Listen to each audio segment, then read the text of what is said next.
जयते परम ज्योति समम समस्तैरनंत पर्यायैः दर्पण तलेव सकला प्रतिफलति पदार्थ मालिका यत्र।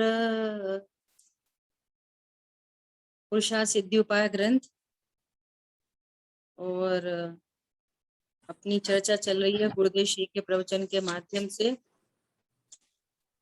जो श्लोक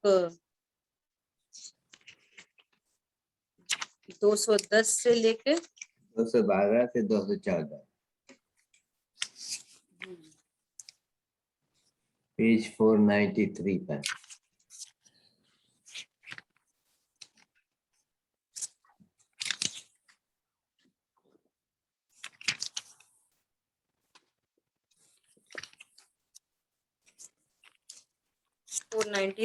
है।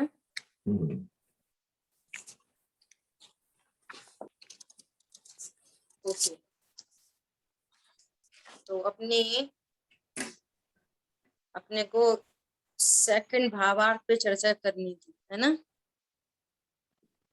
बहिरात्मा, अंतरात्मा और परमात्मा की मुख्यता से अपनी चर्चा चल रही है इसमें। और यहाँ प्रकरण ये चल रहा है कि जो रत्नत्र हैं वे बंध का कारण नहीं है, और जितना शेष रागांश है वही बंध का कारण है। ये विषय यहाँ पर चल रहा है, ठीक है दीदी। कल आपका एंड में एक प्रश्न रह गया था ना, आपने कहा कल करेंगे चर्चा, याद है? बिल्कुल याद है। आपकी बात हम कैसे भूल लेंगे। देखो, प्रश्न आपका ये है कि अनंत भगवान को अधिक योग क्यों है ना। अभी समझो कि योग की जो प्रवृत्ति है, आत्म प्रदेशों का जो परिस्पंदन है, ये विकार है, ये स्वभाव नहीं है। ये सिद्ध भगवान अनंत काल के लिए तो 14वां गुण स्थान आया ना, योग निरोध का काल। एक मिनट होल्ड कर,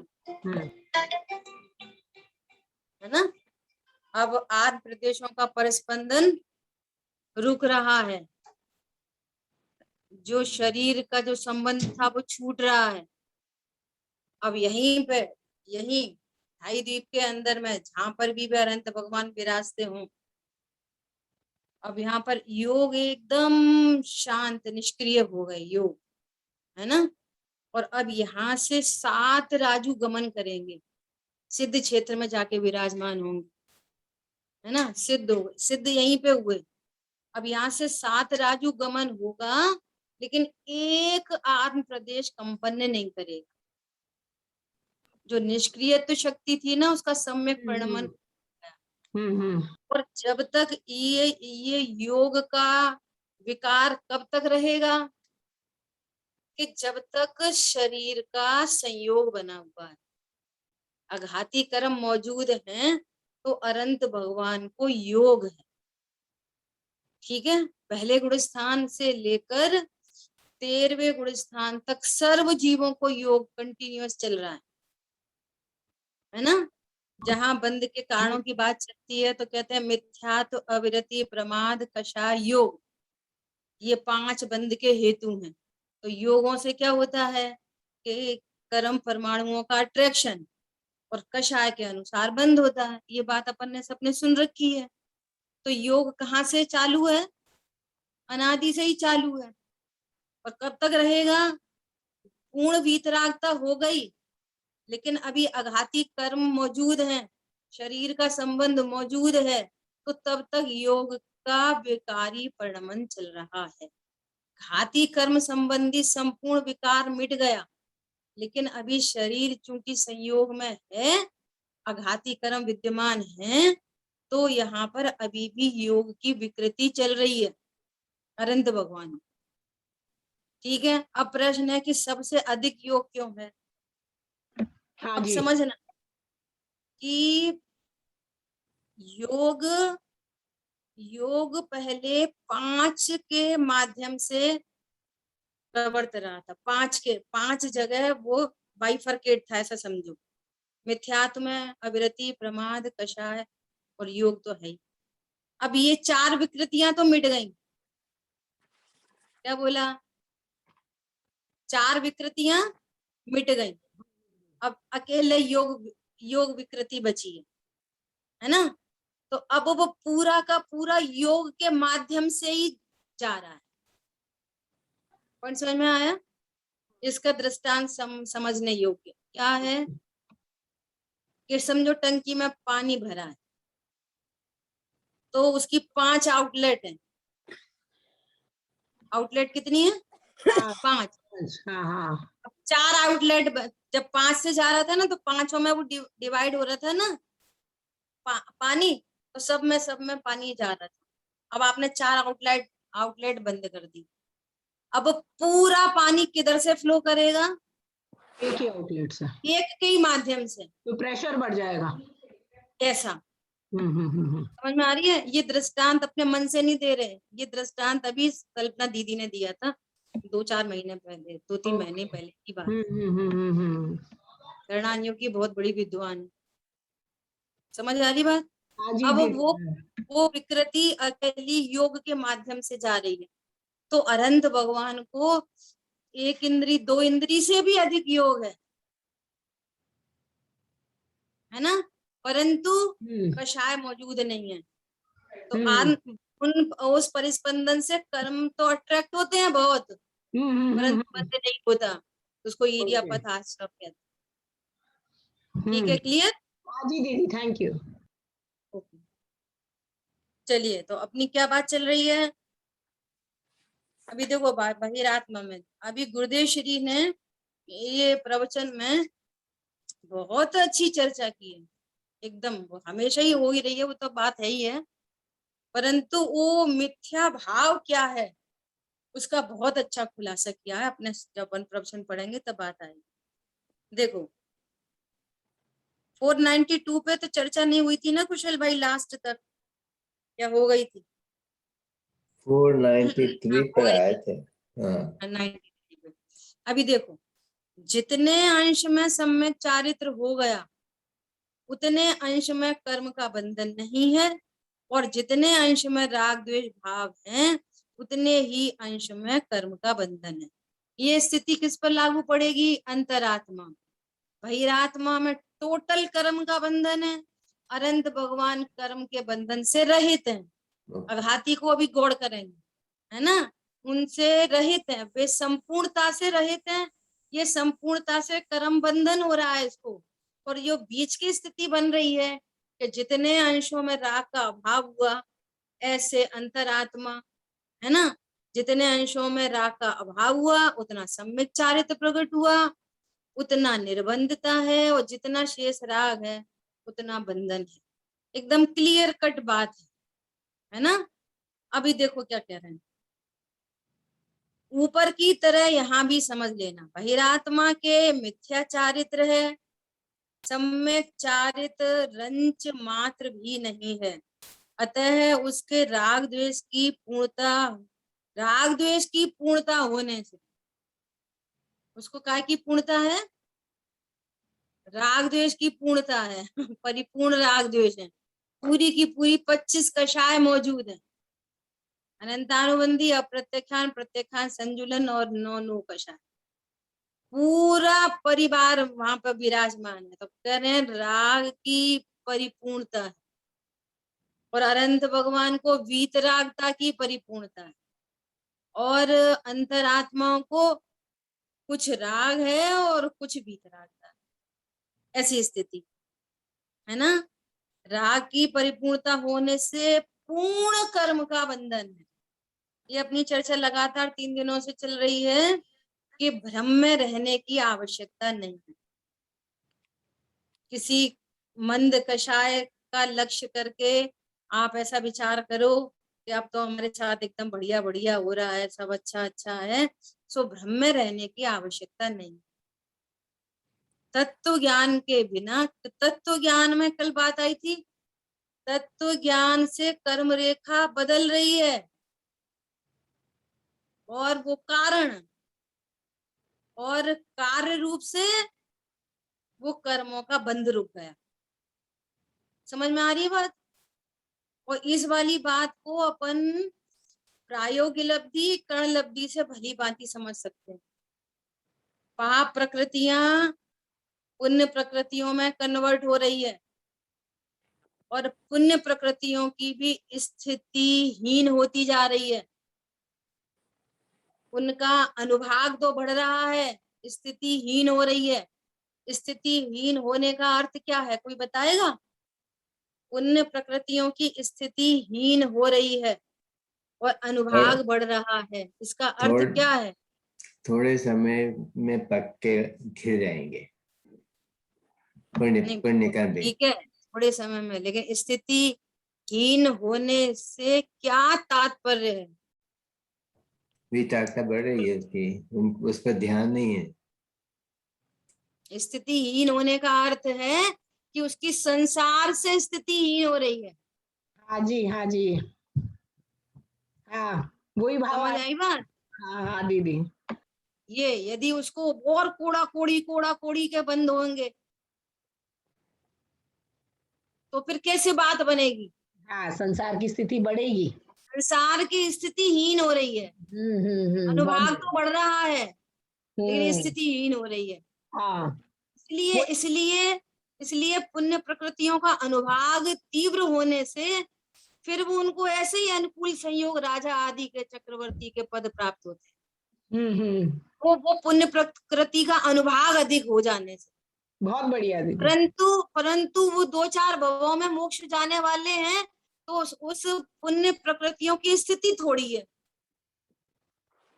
ऐसी स्थिति नहीं है कि वो भवांतरों में रुलेंगे। प्रायोग लब्धि में ऐसा काम नहीं हो तो कर्ण लब्धि में कैसे चढ़ेगा? देखो तत्व विचार की महिमा, देखो तत्व निर्णय की महिमा। कल परसों दादा के प्रवचन में बात आई थी, शायद आपको शेयर की कि नहीं की, कि वो तत्व निर्णय प्रतीति में बदलता है। तत्व निर्णय से प्रतीति आती है, विश्वास होता है मेरा यही स्वरूप है। तत्व निर्णय के अभाव में प्रतीति नहीं होती कभी भी। अभी यहाँ गुरुदेव श्री भी इसका बहुत अच्छा खुलासा करेंगे। समझ आई बात? ऐसी गजब की बात है। बहिरात्मा के मिथ्या चारित्र सम्यक चारित्र रंच मात्र भी नहीं है, अतः उसके राग द्वेष की पूर्णता होने से पूर्ण कर्म का बंधन है। 8 कर्म बंध रहे हैं प्रति समय। आयु कर्म को छोड़ दो, प्रति समय मत बोलो, बाकी कर्म बंध रहे हैं। और परमात्मा के पूर्ण सम्यक चारित्र होने के कारण रंच मात्र भी कर्म का बंधन नहीं है। और अंतर आत्मा के जितने अंश में राग द्वेष का अभाव है उतने अंश में कर्म का बंध नहीं है, और जितने अंश में राग द्वेष है उतने अंश में कर्म का बंध। एकदम क्लियर कॉन्सेप्ट है, कोई इसमें घबराने की बात नहीं और कोई संशय की कोई गुंजाइश नहीं। अब देखो अगले भावार्थ में और स्पष्ट खुलासा करेंगे। देखो, मोहिनी कर्म के 2 भेद हैं, दर्शन मोह चारित्र मोह। ये कर्म के भेद हैं, दर्शन मोह और चारित्र मोह। और जीव की पर्याय कौन सी है इस सापेक्ष? दर्शन मोहिनी कर्म किसको इफेक्ट डालेगा? श्रद्धा गुण को कि चारित्र गुण को? श्रद्धा। क्या श्रद्धा? दर्शन मोहनीय कर्म, हाँ, किसको इफेक्ट डालेगा? श्रद्धा गुण के चारित्र गुण? वो चारित्र गुण में ही डालेगा। देखो है भैया, गुणों पे कोई कर्म इफेक्ट नहीं डाल सकता, परिहाई पे डालेगा दीदी। चारित्र हाँ, दिमाग ऐसा में थी, बी अलर्ट। पर नहीं दीदी, दिमाग में परियाई चल रही थी। ठीक है ठीक है ठीक है, वो तो हमको भी मालूम है, परंतु हमारे शब्द भी इतने इतने क्लियर हों कि जहां कहीं किसी सुनने वाले को भी गुंजाइश नहीं बचे। समझो, ऐसा समझो कि आज अपनी क्लास में कोई एक नया व्यक्ति भी हो, या अब ये 8-10 दिन पहले ही जुड़ा हो, और अपन ने प्रश्न पूछा और हमको पता है कि आपको मालूम है और आपने श्रद्धा गुण बोल दिया, उसको तो रॉन्ग मैसेज चला गया ना। नहीं दीदी, वो गलत है स्टेटमेंट, मतलब हाँ, हाँ, वो ऐसा वाक्य वो तो बोले, वो ये समझ जाएगा गुणों पे कर्म इफेक्ट डाल सकता है। अलर्ट ऐसा होना चाहिए, उतना ज्ञान अलर्ट होना चाहिए। ऐसा हाँ। है ना, जैसे जानबूझ के पूछते हैं, मालूम है हम्म। मालूम है तो भी पूछते हैं, इसलिए कि और अपन को स्पष्टता। क्या हम्म। बोल रहे हैं, दर्शन मोह और चारित्र मोह ये कर्म है। दर्शन मोह के उदय से मिथ्या दर्शन होता है। अब यहाँ पर भी फिर बी अलर्ट कि वो कराता नहीं है, दर्शन मोह निमित्त का ज्ञान करा रहे हैं, उपादान जीव की पर्याय। हाँ जी, ऐसा पहले ही झंडा नहीं गिरना चाहिए। नहीं नहीं, व्यवहार एक की द्रव्य भाषा दूसरे है। द्रव्य का कुछ करता नहीं। बिल्कुल सही बात। इस बात को रखते हुए कहते हैं कि दर्शन मोहिनी कर्म के उदय में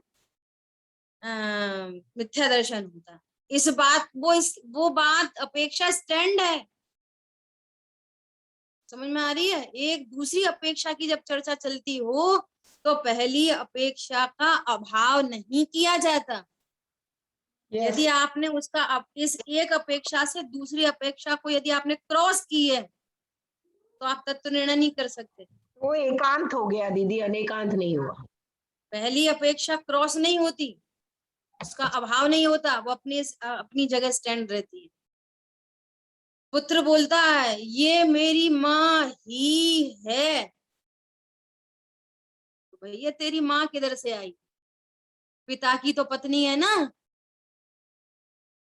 पिता की पत्नी नहीं हो तो तेरी माँ किधर से आएगी। समझ में आ रही है बात।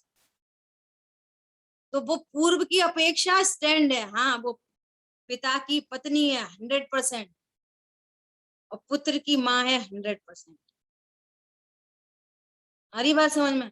इसमें कोई रोता गाता नहीं है, ये तो कह रहा है कि मेरी माँ ही है, मेरी माँ ही है, तो क्या ये मेरी पत्नी नहीं है। नहीं, तो तुम्हारी अपेक्षा से पत्नी है, उसकी अपेक्षा से माँ है, और दोनों 100%। अच्छा दोनों 100% है तो क्या स्त्री 2% हो जाती है। बोलो, एक स्त्री 2% 200% हो जाएगी, 100% उसकी 100% इसकी, यस, नहीं, स्त्री तो तो स्त्री, एक ही है, स्त्री तो स्त्री रहेगी। हाँ, एक ही रहेगी। वो तो एक ही है। उसकी तरफ से भी 100%, इसकी तरफ से भी 100%, जो अपेक्षा है वो 100%। सो अपेक्षा समझने की जरूरत, ठीक है। चारित्र के दो भेद हैं। अभी सुनो, बहुत बढ़िया दीदी, चर्चा आ रही है, एक इधर बिल्कुल एक पॉइंट वो बेसिक। अपन ने जो डिस्कस किया ना, उसी का एक पॉइंट, सम्यक एकांत भी जब आता है तब वहां पे अनेकांत भी है। स्टैंड करता है, बिल्कुल, गौड़ हाँ। होता है, ओके, ओके, क्लियर। तभी वो सम्यक एकांत है, हाँ हाँ जी। तब ही वो सम्यक एकांत है, अन्यथा मिथ्या है। हम्म। ऐसा हाँ जी दीदी, थैंक यू। आज सुबह ऐसा एक प्रश्न आया कि वो क्रोधादि कर्म के उदय में ही होते हैं ना, ये बात तो सत्य है कि ये बात तब सत्य है कि जब आपके ज्ञान में ये श्रद्धान है मैं ज्ञान स्वरूपी भगवान आत्मा हूं। बिल्कुल सही बात है। इसको रख के आप बोलो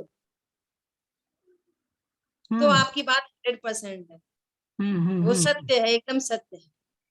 लेकिन हम्म। मैं वो क्रोधादि तो कर्म के उदय में हो रहे हैं और मैं कौन हूं कि खाली डिब्बा ब्लैंक, या तो फिर मैं असमान जाति द्रव्य पर्याय हूँ, पुरुष हूँ, तो ये पूरी बात मिथ्या है।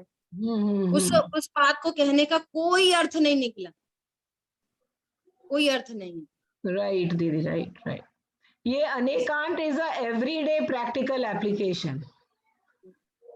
बिना अनेकांत के हम लोक में भी नहीं जी सकते, हम्म। लेकिन हमको पता नहीं है कि हम ये एक अनेकांत का प्रयोग कर रहे हैं या नयों का प्रयोग कर रहे हैं, ये पता नहीं है, इस टर्मिनोलॉजी से पता नहीं है, लेकिन हम प्रयोग करना रोज सहजता। करते हैं, डेली करते हैं। ऐसा ठीक है, देखो आगे चर्चा करते हैं।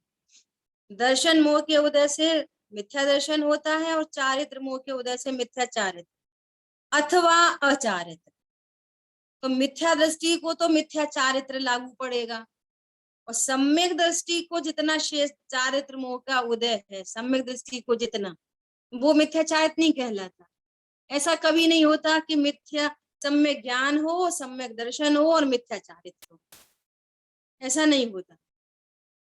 सम्यक दर्शन है, सम्यक ज्ञान है, सम्यक चारित्र और शेष राग है वो अचारित्र, वो मिथ्या चारित्र नाम नहीं पाता। समझ आ गई बात?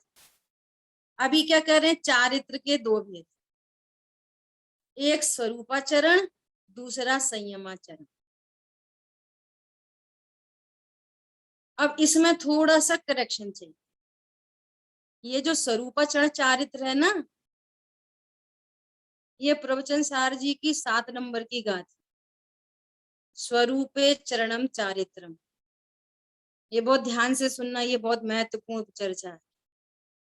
ये सर्व चारित्र का लक्षण, चाहे वो कोई सा चारित्र हो, एनी चारित्र, ये स्वरूपाचरण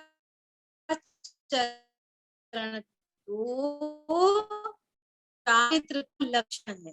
गुणस्थान का चारित्र, 5वें गुणस्थान का चारित्र, 6वें 7वें गुणस्थान का चारित्र या आगे ऊपर के चारित्र, समझ में आ रही है? स्वरूपे चरणम चारित्रम, जहां जहां स्वरूप में आचरण है वो चारित्र है। तो फिर चौथे गुणस्थान के चारित्र को क्या कहेंगे? वहां तो असंयम है, ये संयमाचरण का दूसरा है, तो पहले चारित्र को क्या बोलेंगे चौथे गुणस्थान को? तो उसको कहते हैं सम्यक्त्वाचरण चारित्र। पण दोनों में फर्क समझ में आया? जो संयमाचरण चारित्र है ना, वो भी स्वरूपाचरण है। क्या बोला? संयमाचरण चारित्र भी स्वरूपाचरण चारित्र वो भी है। स्वरूपाचरण चारित्र है। और सकल ये संयम भी, देह संयम भी स्वरूपाचरण है, और चौथे गुण सकल संयम भी स्वरूपाचरण है। समझ में आ रही है बात?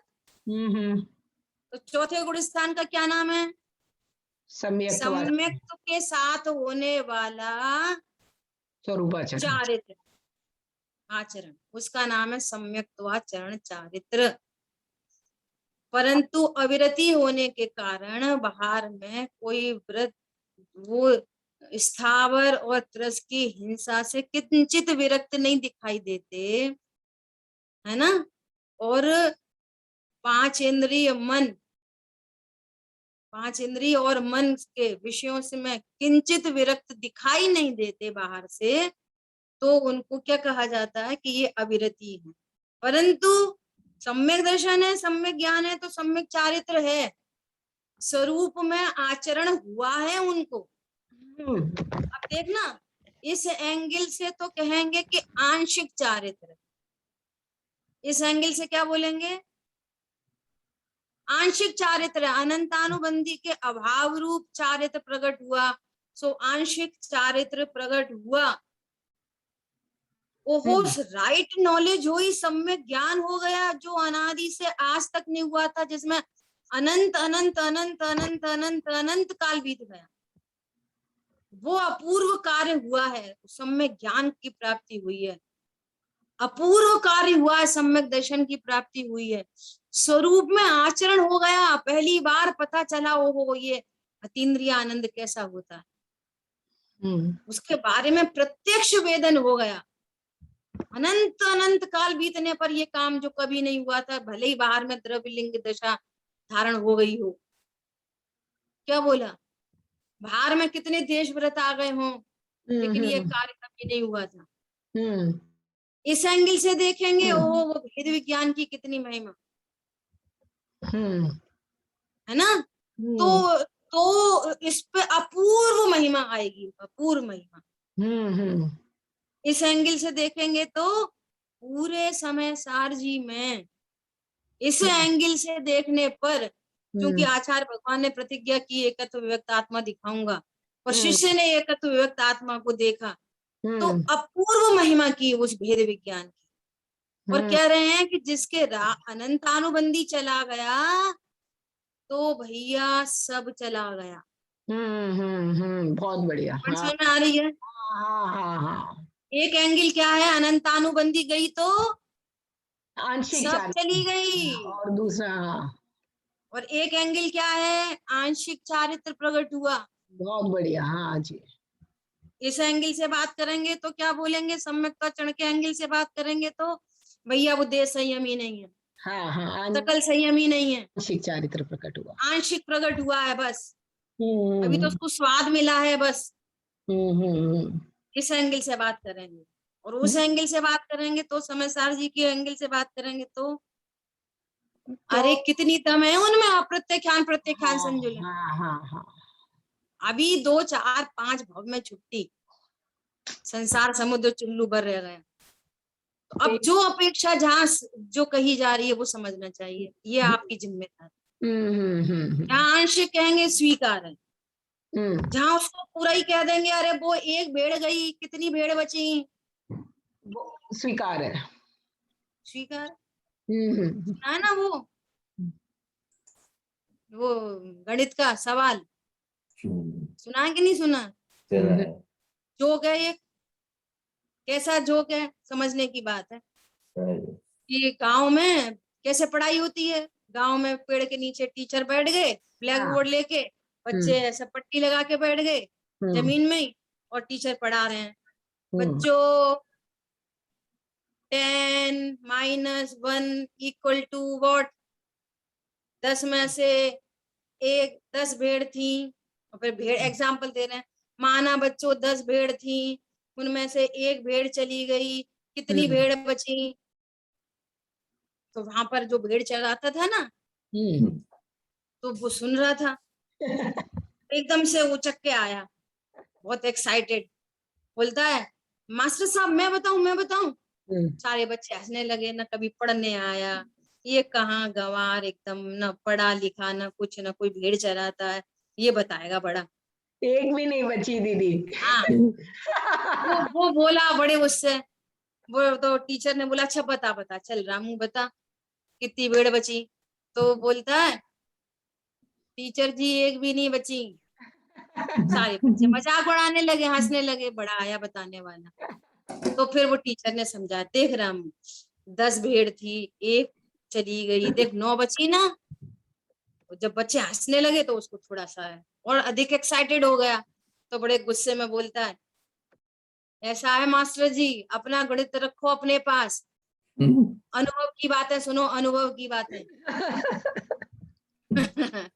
अनुभव ये कहता है जहाँ एक भेड़ गई वहां पे अभी भी सारी गई, भेड़ चाल जैसे। बहुत बढ़िया उदाहरण है। समझ में आई? अब तुम देखते रहो करणान योग से, चरणान योग से, और फलाने से ढिकाने से। अनुभव की बात सुनो, क्या अनुभव, पूर्व कार्य हो गया, होते हुए युद्ध के परिणाम, ओहो, होते हुए विषय भोग, उस ज्ञान से पूछो वो ज्ञान क्या कहता है। वो ज्ञान कहता है मैं तो त्रिकाली ध्रुव भगवान आत्मा, अनंतानुबंधी जाके जो अतीन्द्रिय आनंद प्रकट हुआ, मानो मिला मोक्ष ही हो। ये तुम बातें करो कौन सी कषाय बच्ची।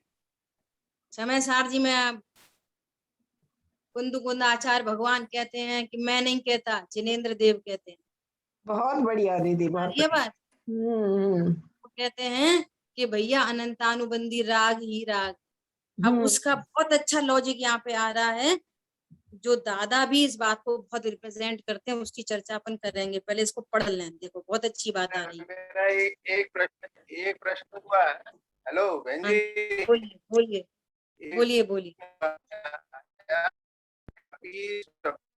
चरण चरित्र किया था, आपकी आवाज है ना बहुत टूट के आ रही है ना, फिर से बोलिए। स्वरूपाचरण चरित्र डिफाइन किया, और 5वें स्वरूपाचरण चरित्र होता है, क्योंकि वो स्वरूप के आचरण से ही होता है ना। तो ये सम्यक चरण चरित्र जो हुआ है ना, जिसको अल्प चारित्र कहा, तो ये भी स्वरूपाचरण चारित्र है, ये भी आएगा ना। ये भी स्वरूपाचरण चारित्र, यही तो बोल रहे हैं। लेकिन उसको डिफाइन करने के लिए उसको स्वरूप सम्यक्ता चारित्र कह दिया। बाकी सारे चारित्र की परिभाषा ही यही है, स्वरूप चरणम चारित्र। ओके तो स्वभाव में आचरण करने से जो होता है वो चारित्र। तो सम्यक्त्वाचरण भी स्वरूपाचरण है, संयमाचरण भी स्वरूपाचरण है। सारे स्वरूपाचरण चारित्र होते हैं, ये चारित्र का लक्षण होता है। ठीक है, बहुत बढ़िया दीदी। दीदी और है ना, पेज नंबर और 493 पे चर्चा चल रही है। Okay thank. और मैंने थोड़े दिन पहले आपको कल्पना दीदी की ही शायद क्लिपिंग भेजी थी, 8-10 महीने पहले की बात होगी, उसमें ये पूरी चर्चा, वीर सागर जी की भी उपयोग वाली भी पूरी चर्चा। वो दोनों प्रवचन बहुत गंभीरता लिए हुए थे, वो बहुत समझने के थे।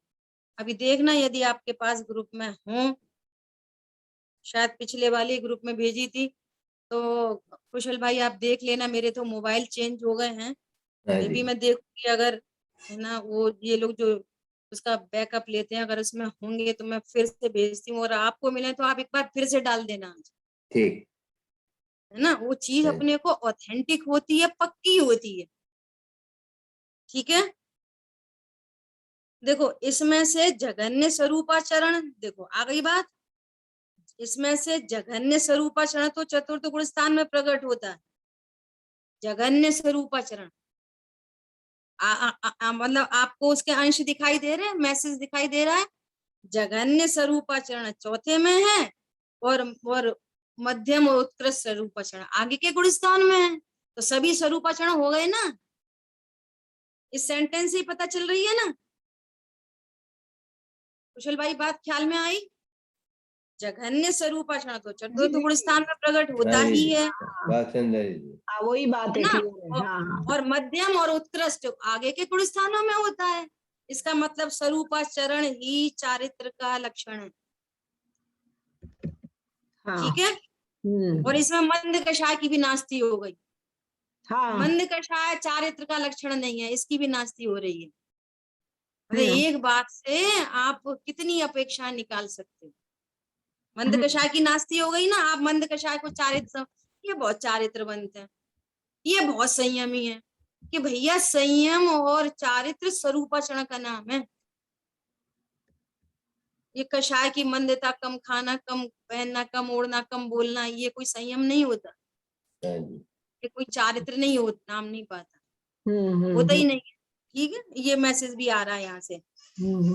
तथा संयमाचरण के दो भेद हैं, एक देश और सर्वदेश।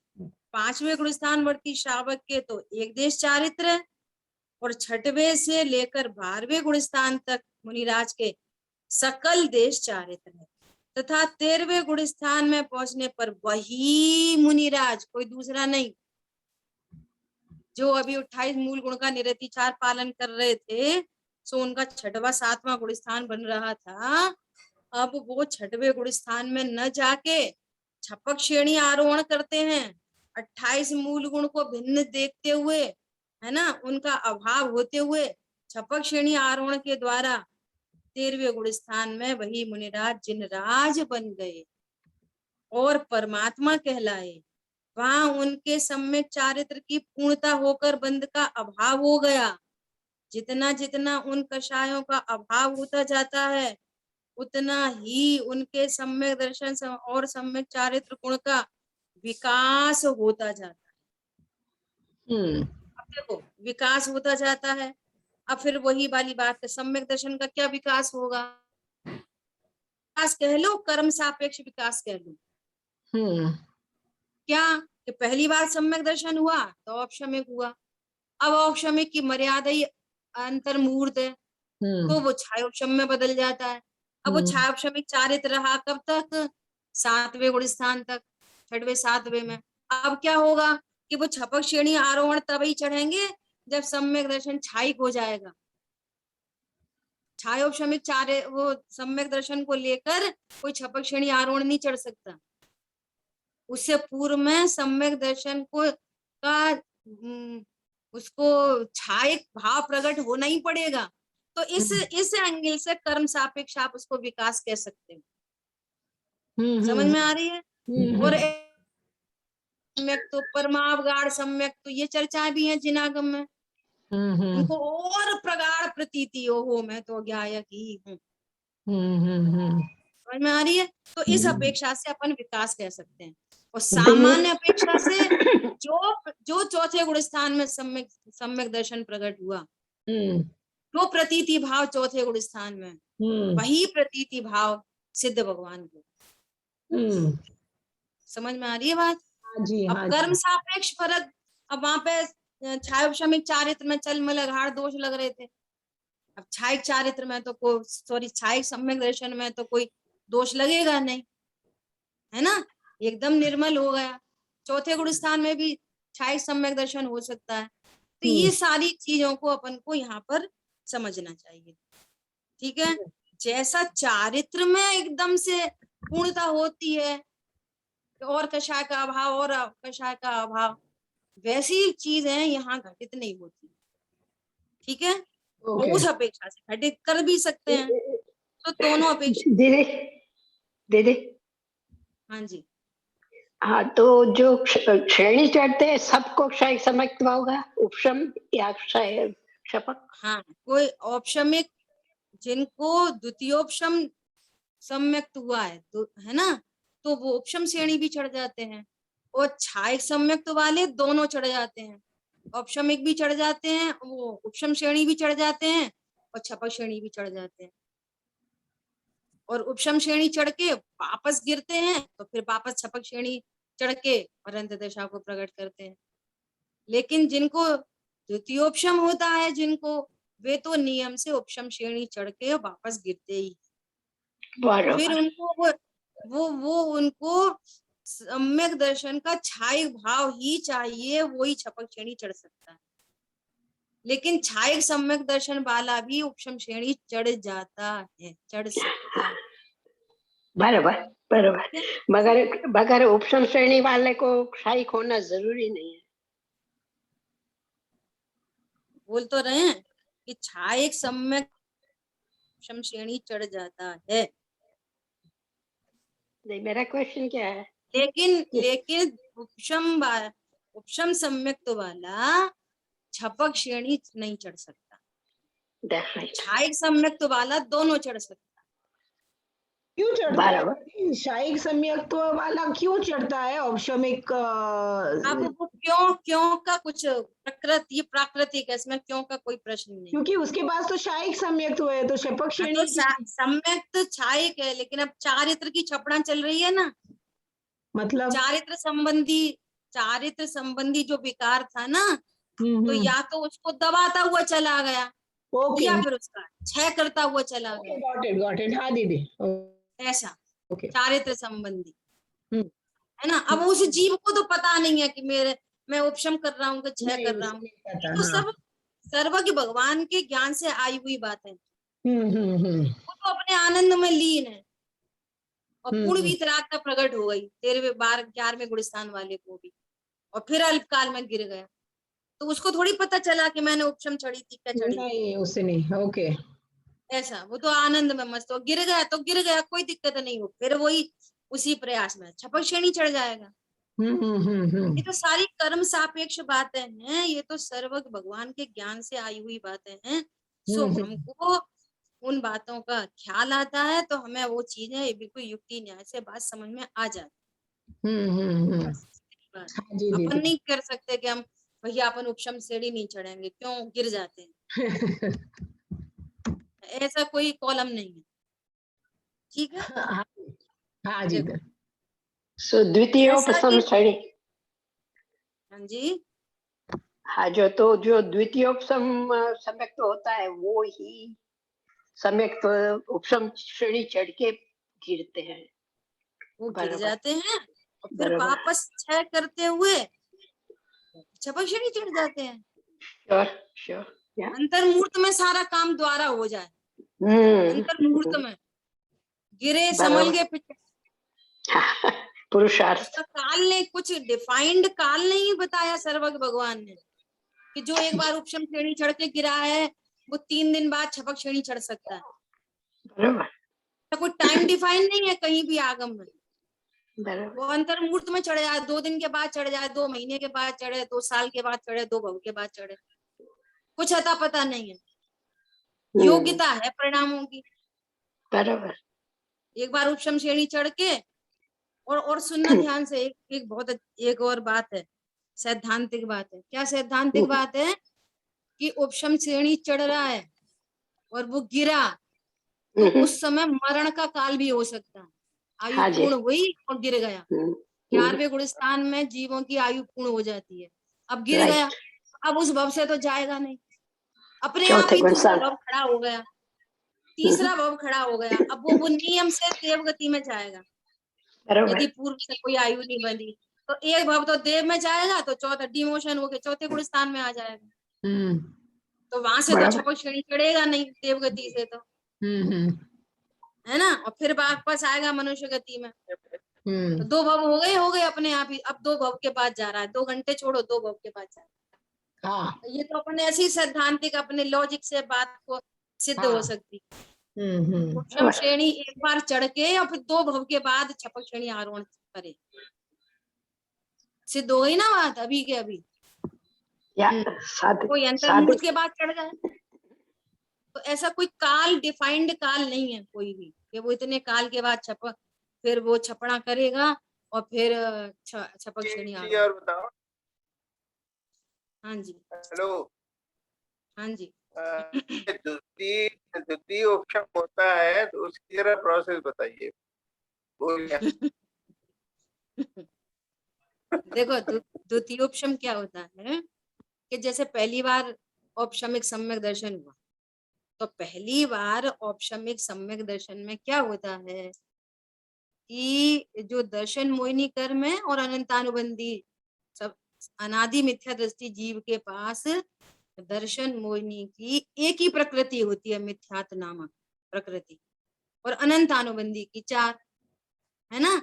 तो इन 5 प्रकृतियों का वो उपशम करता है वेरी फर्स्ट टाइम, ठीक है। अब वो उसके 3 टुकड़े हो जाते हैं, मिथ्यात, सम्यक मिथ्यात, सम्यक प्रकृति।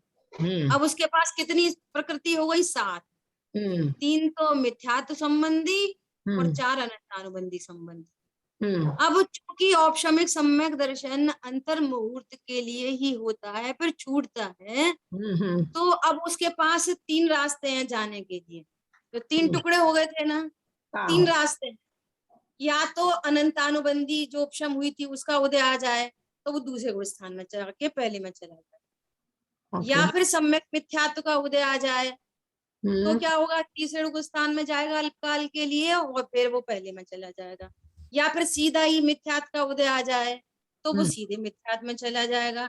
और या फिर सम्यक प्रकृति का उदय आ जाए तो सम्यक प्रकृति देशघाती प्रकृति है, तो वो सम्यक का देशघात करती है, तो वो सम्यक दृष्टि बना रह जाता है, उसका सम्यक दर्शन कायम रहता है, लेकिन वो छायोपशमिक सम्यक दर्शन में कन्वर्ट हो जाता है और चौथा गुण स्थान कंटिन्यू रह जाता है। समझ में आ गई बात?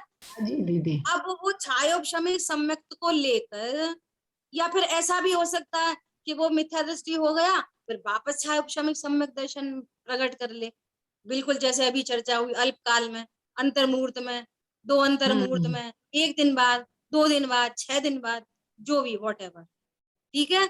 अब वो छायोपशमिक सम्यक को लेकर चौथे गुण स्थान में रह सकता है बहुत समय तक, 5वें गुण स्थान में रह सकता है बहुत समय तक, 6वें 7वें गुण स्थान में रह सकता है बहुत समय तक, ठीक है। अब उसको छपक श्रेणी आरोहण करना है या फिर औपशम श्रेणी आरोहण होना है, उसका योग्यता प्रमाण, तो उसको उन छायोपशमिक सम्यक दर्शन जो अभी तक कंटिन्यू चल रहा था, उस छायोपशमिक सम्यक दर्शन को लेकर कोई भी जीव ना उपशम श्रेणी चढ़ सकता ना छपक श्रेणी चढ़ सकता, क्योंकि उसमें चलमल अघाड़ दोष लगता है। निर्दोष उपशम श्रेणी भी निर्दोष होकर चढ़ी जाती है, समझ में आ रही है? तो उनको उन 7 की 7 प्रकृतियों का जो चलमल अगाड़ दोष चल रहा था, उनका उपशम करना पड़ता है। ये भाषा चल रही है, सब करना पड़ता है, समझ लेना, ये करणाइयों की भाषा है ये ऐसी। क्या करना पड़ता है? उनका वापस उपशम करना पड़ता है सबका। किन किन का? वे सातों प्रकृतियां। कौन कौन सी? मिथ्यात्व, सम्यक मिथ्यात्व, सम्यक प्रकृति और चार अनंतानुबंधी। इन सातों का वापस उपशम होता है और क्लियर पानी ऊपर होता है, एकदम निर्मल, निर्मल सम्यक होता है। औपशमिक सम्यक दर्शन एकदम निर्मल सम्यक दर्शन है। अब इस ऐसे सम्यक को लेकर वो उपशम श्रेणी चढ़ सकता है। स्थायोपशमिक सम्यक दर्शन को लेकर उपशम श्रेणी नहीं चढ़ा जाता। तो वो द्वारा से जो उन सातों प्रकृतियों की उपशम ना हो रही है उसको द्वितीयोपशम सम्यक कहते हैं। उससे पूर्व कितनी बार भी सम्यक दर्शन हो, प्रथमोपशम ही है। समझ में आ रही बात? और यदि उनका क्षय हो जाए तो छायिक सम्यक्त को लेकर वो छपक श्रेणी भी चढ़ सकता है, उपशम श्रेणी भी चढ़ सकता है। ठीक है, अपनी पूरी करणानियों की क्लास हो गई आज। बहुत सुंदर, थैंक यू। शेष चर्चा आगे करेंगे दीदी। अनेकांत, अनेकांत बराबर। जिनवाणी के ज्ञान से सूझे लोकालोक, सोवाणी मस्तक नम सदा दे तुम रूप। बोलिए द्वादशांगमयी जिनवाणी माता की जय। जय हो। जय हो। जय जिनेन्द्र। जय हो, जय जिनेन्द्र, थैंक जय यू। जिनेन्द्र।